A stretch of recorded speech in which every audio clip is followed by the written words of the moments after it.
Pour vrai, je me sens mal à quel point mon setup d'éclairage est mauvais. En tout cas, focus. Aujourd'hui, je voulais vous parler, comme j'ai mentionné dans ma dernière vidéo, des traits autistes qui sont relativement communs.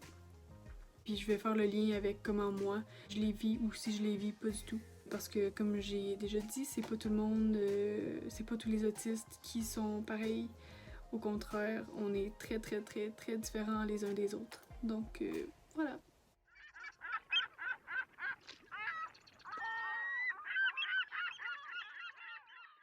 Donc le premier trait que je vais aborder aujourd'hui, c'est la non-verbalité. C'est-à-dire l'incapacité à s'exprimer de façon verbale.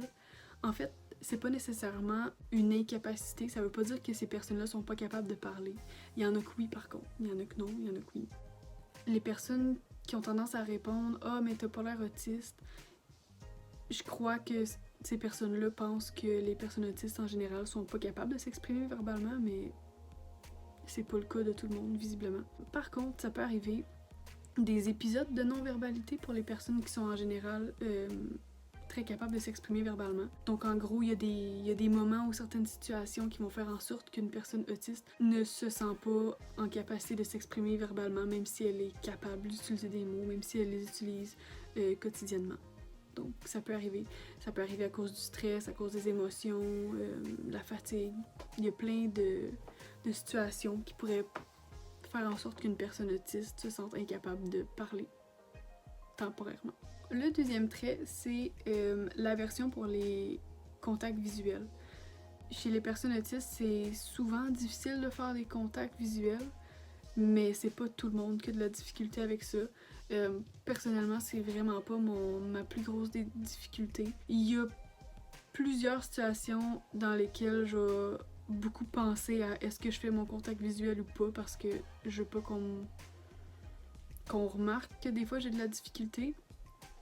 Mais c'est surtout, c'est pas parce que c'est pas le contact visuel en soi qui me dérange, c'est plus la concentration le problème, parce que je vais tellement me dire comme il faut que je regarde cette personne-là dans les yeux quand je lui parle ou quand je l'écoute, que je vais pas écouter qu'est-ce qu'elle me dit parce que je me concentre trop sur le fait de la regarder dans les yeux. Fait que si mettons on a une discussion importante ou quoi que ce soit, puis que je baisse les yeux, que je regarde ailleurs, ça veut vraiment pas dire que j'écoute plus la personne, ça veut juste dire que je me concentre sur ce que la personne me dit. Le troisième trait, c'est, je sais pas comment ça s'appelle en français, mais en anglais c'est stims, S-T-I-M-S, stimming.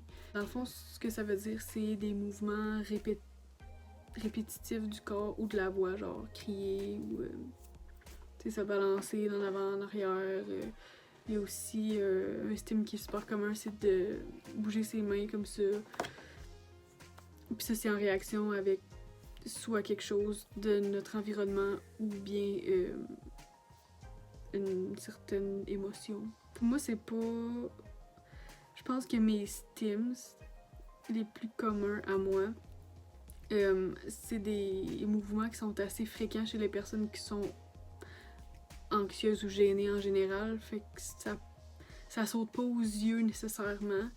Puis je vais en avoir juste dans des situations où je dois m'exprimer.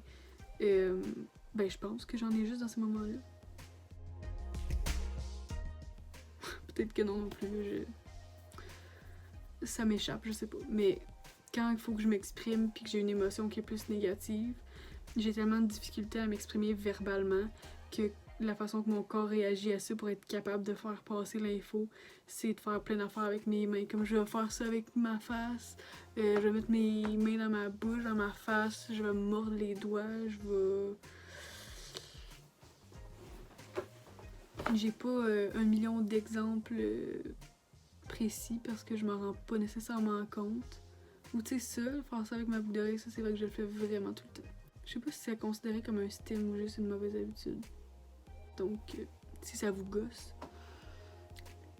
c'est la vie. Le quatrième trait, c'est quelque chose auquel je ne peux vraiment pas relate. C'est exceller en mathématiques. faut croire qu'il y a beaucoup de personnes autistes qui sont bonnes en maths, mais définitivement, je n'en fais pas partie. Du tout. Moi, ma force, c'est le français. Écrire sans faute, pour moi, c'est très, très, très, très facile. Apprendre des nouvelles langues, c'est rapido presto. Tout ce qui est relié au français, à l'écriture, ça, c'est ma force à l'école. Ben, c'était ma force à l'école. Mais les maths, non, pas du tout. Le 5e trait, c'est le fait de ne pas comprendre l'humour et ou le sarcasme. Pour ma part, je peux pas dire que ça m'affecte. Surtout pas pour l'humour. J'adore l'humour. J'aime en faire, j'aime en regarder, en entendre.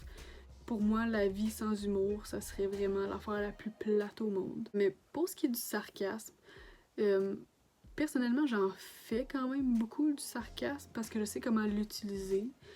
Et la plupart du temps, je vais être capable de bien l'interpréter aussi. Sauf dans des situations où je m'attends pas à recevoir du sarcasme. Ça se peut que je comprenne pas la joke. On a tendance à prendre les choses au premier degré. T'sais, on va pas nécessairement savoir qu'il y a peut-être un deuxième sens à la phrase qu'on vient d'entendre. Fait que si on s'attend, si le contexte n'est pas déjà humoristique, ça se peut que ça passe complètement tout droit. Donc c'est ça. Ça se peut que j'ai manqué bien des jokes parce que j'ai pas réalisé que c'était un deuxième sens qui devait être drôle. Le dernier trait dont je vais parler aujourd'hui, c'est le fait de ne pas avoir d'émotion. Je me sens pas vraiment en bonne position pour pouvoir dire si il y a des personnes autistes qui ont pas d'émotion. Sincèrement, ça m'étonnerait quand même beaucoup. Mais tu sais, je sais pas. Pour ma part, le problème, c'est pas de ne pas avoir d'émotions, parce que au contraire, j'ai beaucoup d'émotions qui sont quand même très fortes. Puis ma difficulté là-dedans, c'est de les gérer intérieurement. Mais je suis quelqu'un qui est pas vraiment expressive. Il y a des situations où je suis capable de le masquer puis de créer une réaction, soit parce que j'ai déjà vu des gens réagir à la même chose d'une certaine façon,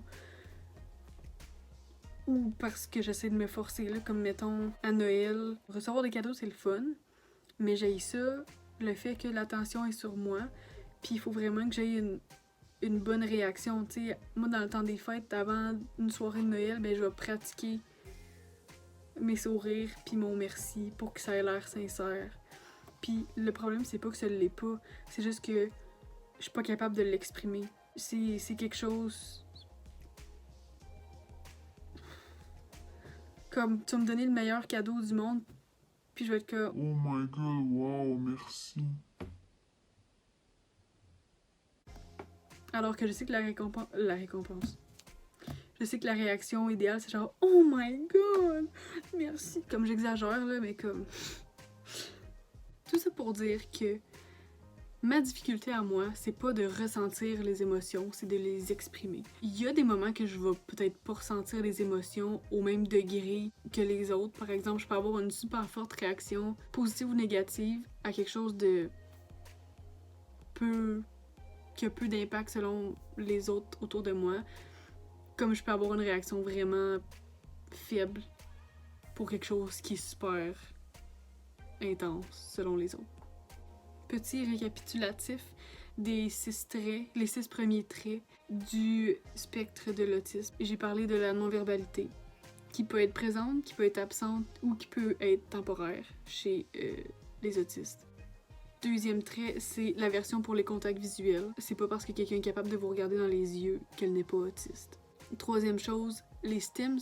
Quatrième, c'est exceller en maths. On oublie ça pour moi. Le 5e, ne pas comprendre l'humour et le sarcasme. Et 6e, ne pas avoir d'émotion.